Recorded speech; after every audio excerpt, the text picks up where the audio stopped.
Kaixo, bulegoko Tom naiz, eta gaur ez nintzen ni izango, esan seria jo, kantuaren sekretu guztia kontatuko dizkizuet, jakitunak atalerako. Si lo hubiera sabido antes que todo este ruido escondía mi nombre.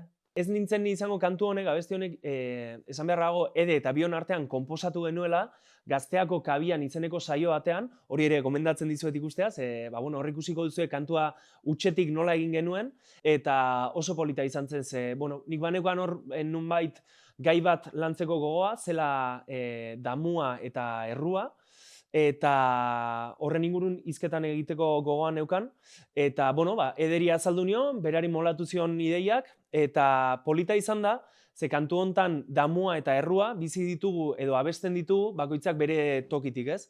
Nire kasuan askotan damutzen naiz, gauzak ez esan izateagatik, egoera desberdinetan, edo gauzak ez egin izateagatik, lotxagatik edo lasai egoteagatik edo, eta Ederen kasua kontrakoa da.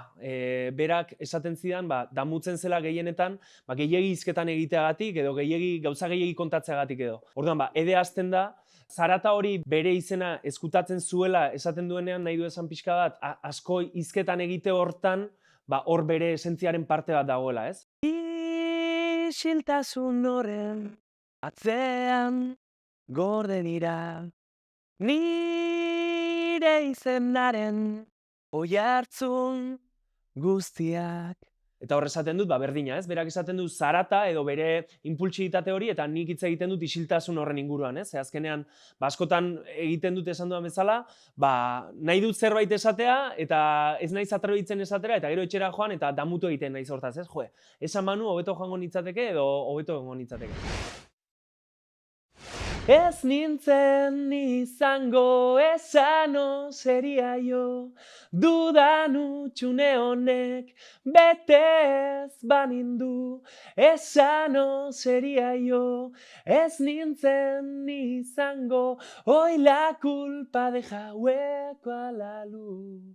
Mensaje garrantzitsuena edo mezu garrantzitsuena da, damuarekin ez goazela inora eta errudun sentitzea ez dela zerbait naturala dela, baina era berean ez dela komeni hor ataskatzea eta hor bukle batean sartzea. Azkenean gaur egun garena da pixkat egin ditugun gauza on eta txarren ondorio bat, ez? Eta ez bagenituen egin, ez genuen izango bizipen horietan jaso ditugun ikasketa guztiak. Lehenengo estribia hor bukatzen da, eta bigarrengo estrofaraia heltzen gara, damuaren inguruan eta gogoeta txiki hori eginda, eta orduan ja, gure buruarekin bakeak eginda, edo rekontziliatuta pixkat gu geu garenarekin, eta orduan horrelako zerbait izaten du. Lore zapaindu ditut, isiltasun honen, erpin guztiak. En este pecho tan lleno, ya no cabe el silencio que me pides guardar.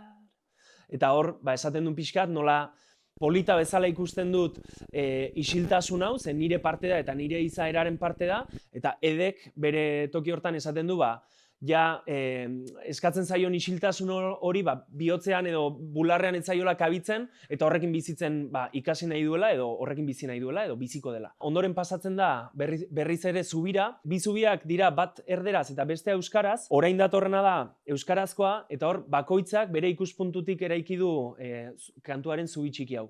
Eta euskarazko kasuan, nik konposatutakoaren kasuan, zangongo litzateke, agian ausartu banintz, agian egin banu, agian ahots horrekin, ezingo nuen lortu errua hau itzali eta min hau berriz ez sentitu.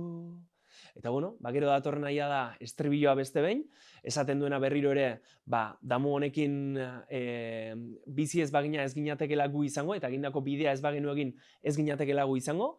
Así que, hauxe izan da, ez nintzen ni izango abestiaren sekretua edo barruan gordetako gauza guztiak, berriz esaten dizuet, kabianeko saioan duzue nola sortu zen kantua hasieratik amaierara, eta hau aldatu aurretik, oraintxe kaleratu duen diskaren parte da, beraz, ea gustatzen zaizue.